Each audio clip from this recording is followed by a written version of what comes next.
Snow fell softly over the Carpathian hills, dusting the mouth of a long-sealed tunnel, a relic no one was meant to find. Beneath it, concrete doors groaned open for the first time in 80 years. Inside lay rusted crates marked with the faded insignia of the Third Reich and the cold hum of forgotten machinery. Historians thought the files destroyed.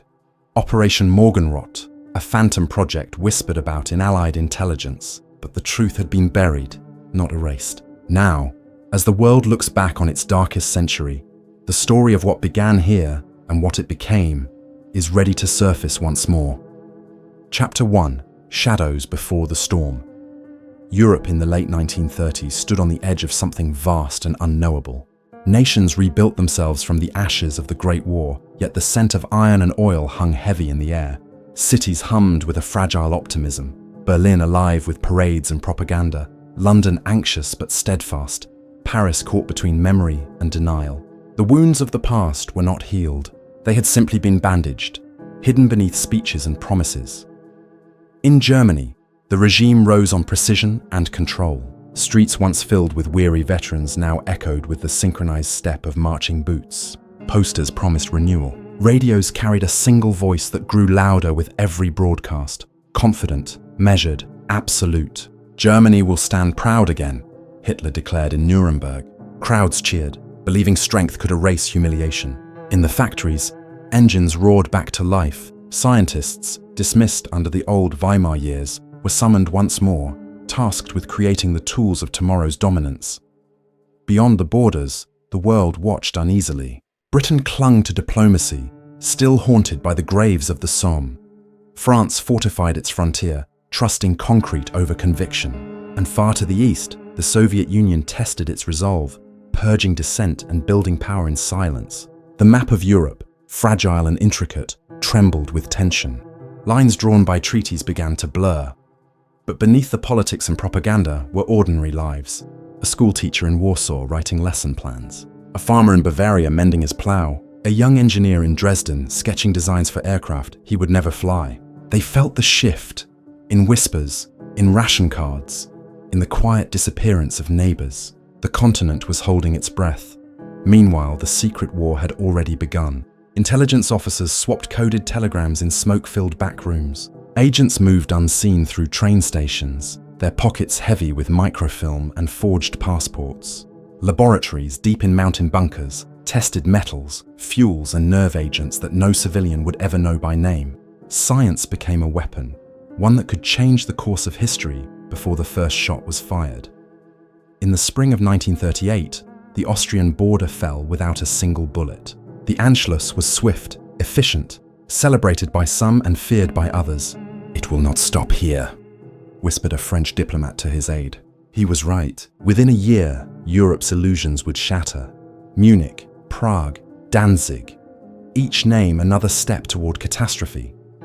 And yet, in those final months of uneasy peace, there was still hope. In cafes and courtyards, people spoke of reason.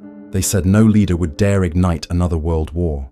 But reason had already lost its place in the conversation. Ideology spoke louder, and science listened. By the time the world realized the storm had arrived, it was already too late. The first signs came quietly. Border patrols doubled. Military budgets swelled. New factories appeared overnight, guarded and silent. In one of them, a facility hidden in the Silesian forests, a project began under the Reich's weapons office. Its codename, Morgenrot, meaning Red Dawn. Few outside the circle would ever hear of it. Fewer still would live to speak of what it became. Europe was no longer a continent of peace, but of preparation. Every citizen was a gear in the machinery of destiny. And as the sun set over the Rhine, shadows lengthened across the map, foreshadowing the darkest chapter in human history, waiting just beyond the horizon. Chapter 2: The Machinery of Obedience. By 1939, the gears were turning. What began as rhetoric had transformed into policy, and policy into mobilization. Across Germany, factories ran day and night, the glow of furnaces painting the horizon in shades of red and black. Every whistle that signaled a shift change was another step toward war. Yet even as the soldiers drilled and the tanks rolled from assembly lines, the true battle was not being fought on the front. It was being engineered in secret. Inside the Reich's Ministry of Armaments, committees convened under codenames. Files stamped Geheime Reichssache, top secret, circulated between officers and scientists. One of them, an unassuming folder labeled Morgenrot, outlined a theory so ambitious it bordered on madness. The proposal came from Dr. Otto von Kessler, a physicist once dismissed from the University of Göttingen for unorthodox thinking. His idea: harness atmospheric radiation to create a weapon of environmental disruption, one that could neutralize entire regions without a single explosion. To Hitler's ministers, it was a fantasy. To the SS, it was a possibility worth funding. As the Wehrmacht expanded, the research division known as Unearthed grew in influence. What had begun as a pseudo-historical society was now a sprawling network of laboratories and field units. Their mission was simple: to blend science with ideology. Expeditions were sent across Europe and Asia in search of rare minerals, ancient manuscripts, and unconventional theories that might feed the Reich's technological hunger. They called it heritage research. In reality, it was weaponized curiosity. Letters between Himmler and his subordinates reveal the tone of the time: clinical, detached, and disturbingly proud. Morgenrot shows potential, one memo reads. If results are proven viable, it may define the next stage of warfare. Pursue without hesitation. Scientists were relocated to remote installations, mountain laboratories in the Sudetenland, sealed bunkers near Breslau, airfields built for tests that were never logged. Everything was compartmentalized. Even within the project, few knew the full scope. Meanwhile, ordinary citizens continued their routines under tightening control. Propaganda films promised a new dawn for the Reich. School children recited slogans about destiny and purity. The words seeped into daily life until they no longer sounded political, just normal. You stop questioning, one survivor later wrote, because questioning means danger, and danger has a way of finding you. Across the Channel, Britain braced for what it sensed was inevitable. Winston Churchill, still a voice in the wilderness, warned Parliament that the continent was sleepwalking toward destruction. His words drew applause from few and silence from many. In Paris, diplomats drafted agreements that would soon be torn apart. In Moscow, Stalin smiled behind closed doors, watching Europe fracture just as he had predicted. And yet, the world underestimated how organized the German war machine had become. While politicians traded notes and signatures, the Reich trained millions: soldiers, engineers, intelligence officers, and scientists alike. For every rifle issued, a new lab was constructed. For every tank built, a theory was tested. The state and science had merged into a single organism, pulsing toward conquest. In 1939, Poland fell. The Blitzkrieg introduced a new kind of terror: speed. No one had seen war move that fast, that coordinated, that cold. Cities burned before the news could reach neighboring capitals. The rest of Europe froze, watching a storm they could no longer stop. But beneath the ruins, Morgenrot continued, unaffected by front lines or treaties. Kessler's team received fresh funding and orders directly from Berlin. The directive was clear: advance development at any cost. He obeyed, because obedience in that era was not loyalty, it was survival. Scientists were assigned military ranks, their research militarized. Kessler's notes, recovered decades later, describe an unease growing among his peers. "We no longer seek knowledge," he wrote in one entry. "We seek dominance through knowledge. I am not sure which is worse," but his doubts were buried beneath secrecy and fear. Once you entered the machine, there was no way out. By 1941, as the Reich invaded the Soviet Union, Morgenrot had grown beyond the control of its creators. Its research had splintered. Some focused on radiation, others on weather manipulation, still others on the biological effects of extreme exposure. Unmarked trains carried equipment eastward, disappearing into the vastness of occupied Poland. The project's codename changed frequently: Eisenregen, Nordlicht, Sonnenfeuer. Yet its purpose remained the same: to give Germany a weapon the world could neither see nor defend against. And so, while soldiers froze on the Eastern Front and civilians cowered beneath bomb sirens, deep in an underground complex near the Owl Mountains, generators hummed. Needles flickered across control panels, glass chambers filled with a low electric mist. Inside one of them, a technician recorded a final note: power stable, radiation measurable, air vibrating. The entry ends there. No one outside the program knew if the experiment succeeded. Perhaps even those within didn't fully understand what they'd built. What mattered was that orders were followed. And in that blind obedience, scientific, military, national, the line between progress and destruction dissolved completely. By 1942, the world was engulfed in war, and deep beneath the soil of Europe, something unnatural had already begun to stir. Chapter 3: The Experiment in the Mountains. By the winter of 1943, the war had consumed everything. Cities smoldered under Allied fire, fields lay frozen and empty, and yet, hidden beneath the Owl Mountains of Lower Silesia, one operation continued untouched. The official designation was Morgenrot Facility 12 Points, though those who worked there called it simply the Vault. Its existence was denied even within the SS hierarchy. Only a few names, written in coded ledgers and burned each quarter, tied Berlin's upper command to the project. The vault stretched for kilometers beneath the rock, corridors sealed with reinforced doors, chambers humming with the sound of generators. The air was thick, metallic, damp, almost electric. Men and women in grey uniforms moved wordlessly between the rooms, their faces drawn and pale from months without sunlight. Each step echoed against the concrete, each echo swallowed by the constant mechanical pulse. Dr. Otto von Kessler, the physicist who had conceived the project years earlier, now found himself its prisoner. Work is purpose, the guards reminded him, though he no longer believed it. He had designed theories, not weapons. Yet here he was, watching as his equations were etched into the control panels of something beyond comprehension. What had started as a study of atmospheric radiation had evolved into an attempt to manipulate it, to create a field of ionized air capable of disabling communications and altering localized weather conditions. In one of his surviving notes, recovered decades later, Kessler wrote, "We no longer test ideas. We test endurance, ours and the planet's."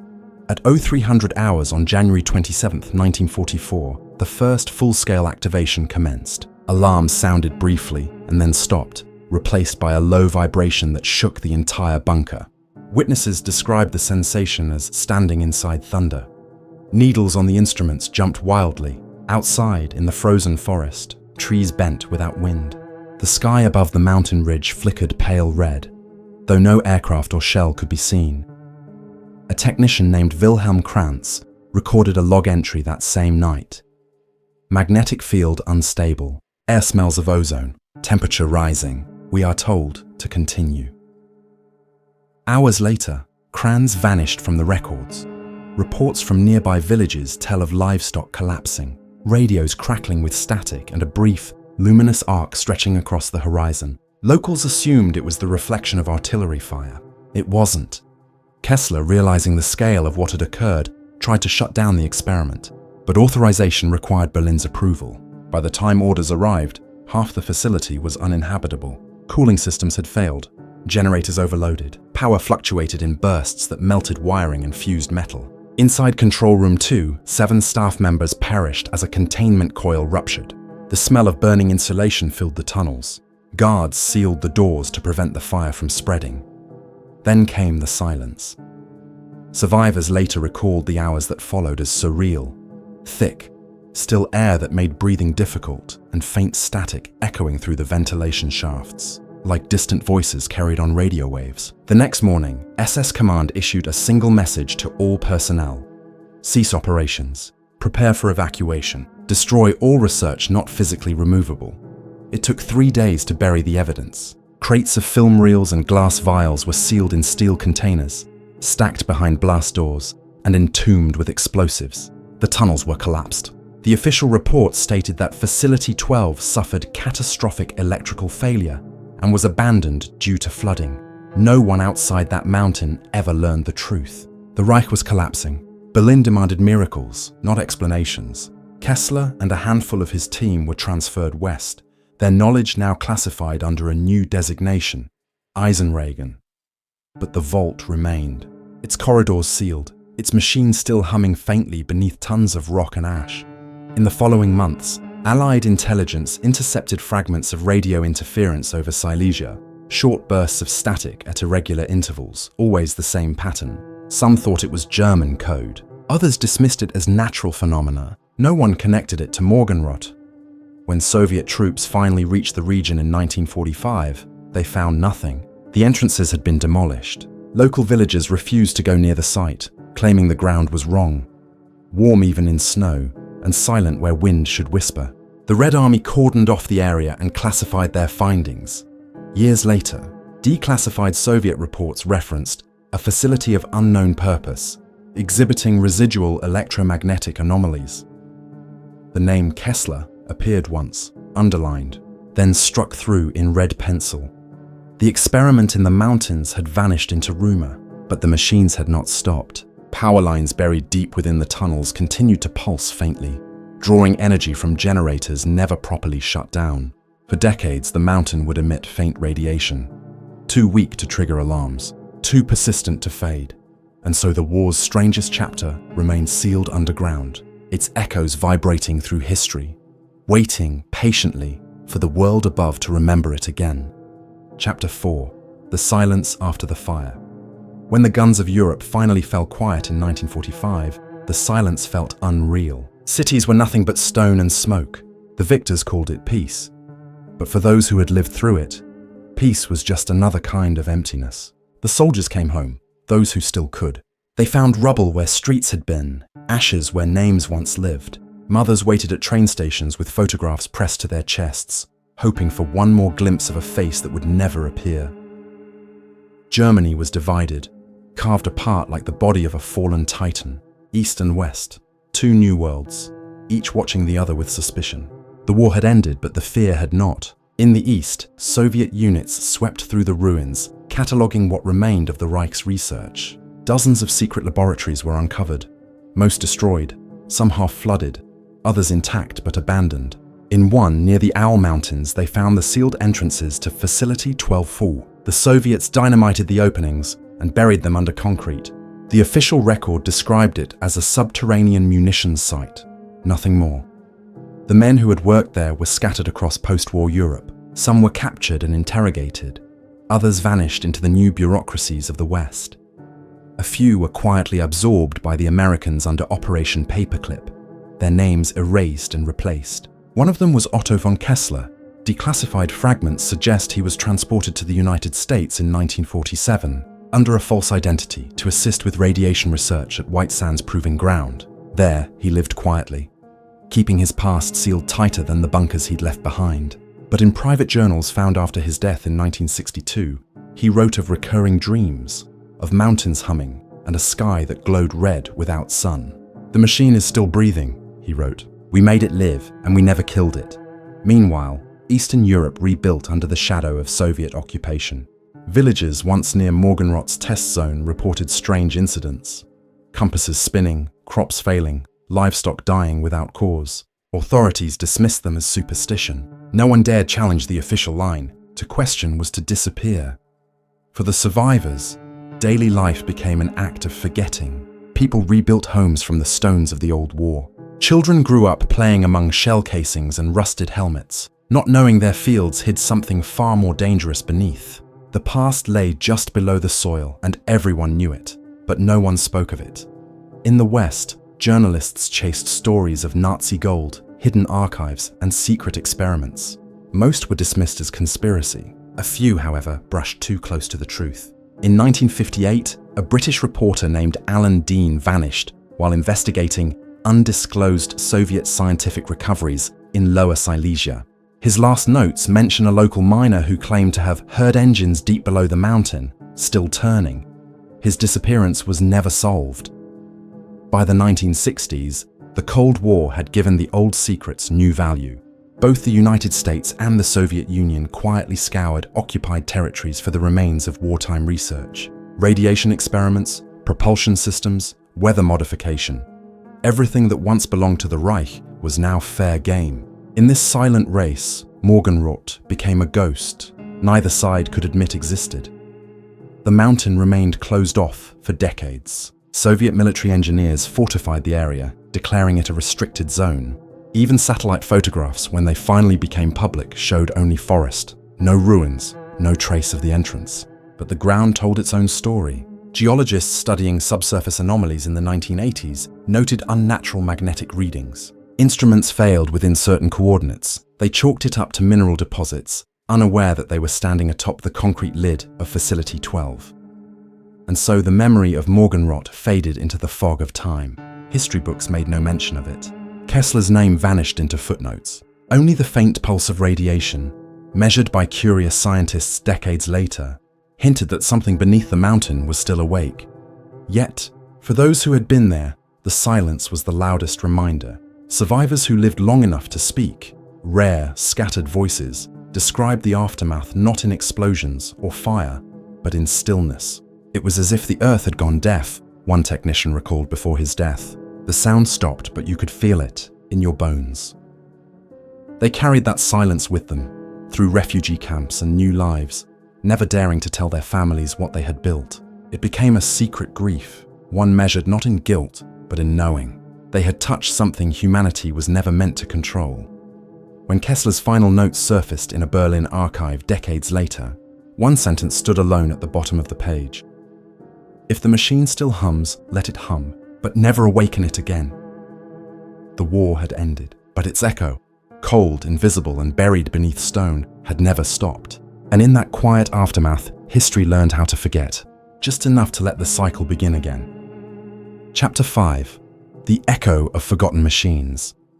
In 2023, a thawing winter exposed something unexpected. A survey team, scanning old wartime tunnels in the Owl Mountains, picked up metallic resonance deep beneath the rock, an unnatural pattern that repeated every 41 seconds. At first, they thought it was an error, some quirk of magnetic interference, but the signal persisted, constant and deliberate.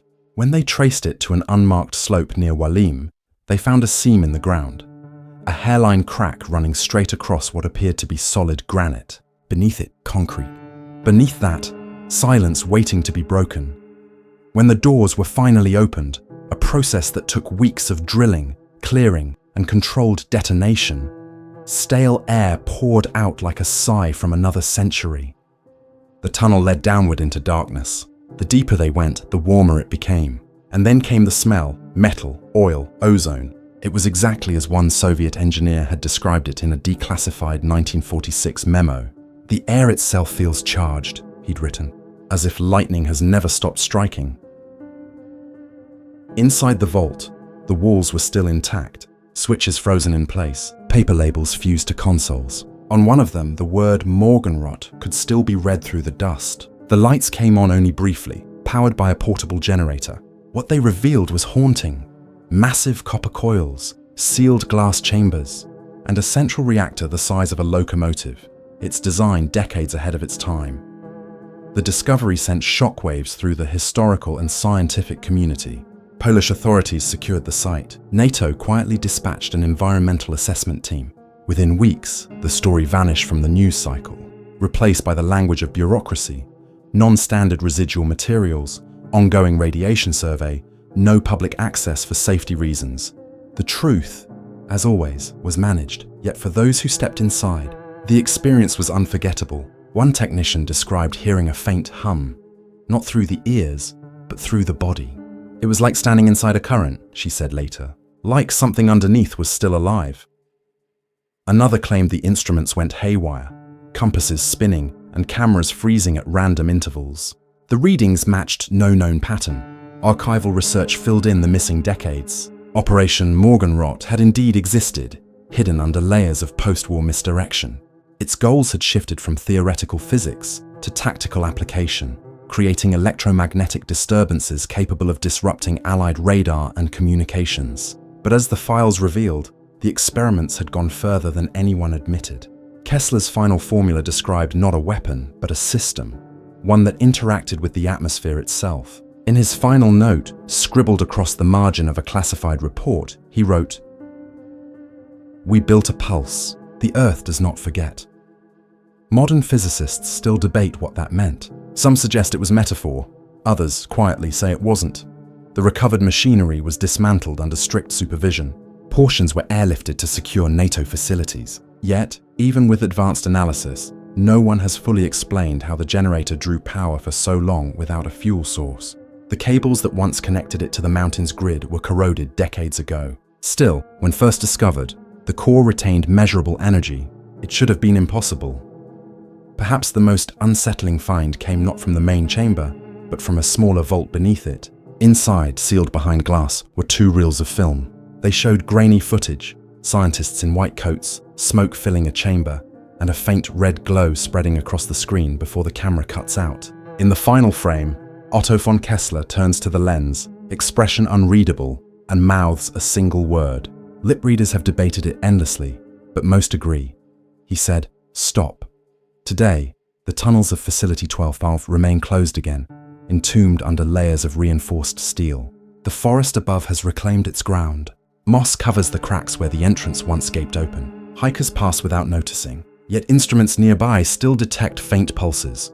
Weak, rhythmic, steady. Every 41 seconds, the world moves on. Historians debate whether Morgenrot changed anything at all, or if it was just another story buried by the victors and rewritten by time. But the files tell a quieter truth, that science and ambition, when left unbound by conscience, can outlive every ideology. And so the hum beneath the mountain remains, a reminder that even in peace, the remnants of war never fully die. They wait, patient and silent, beneath our feet. Echoes of forgotten machines still whispering to the earth that built them.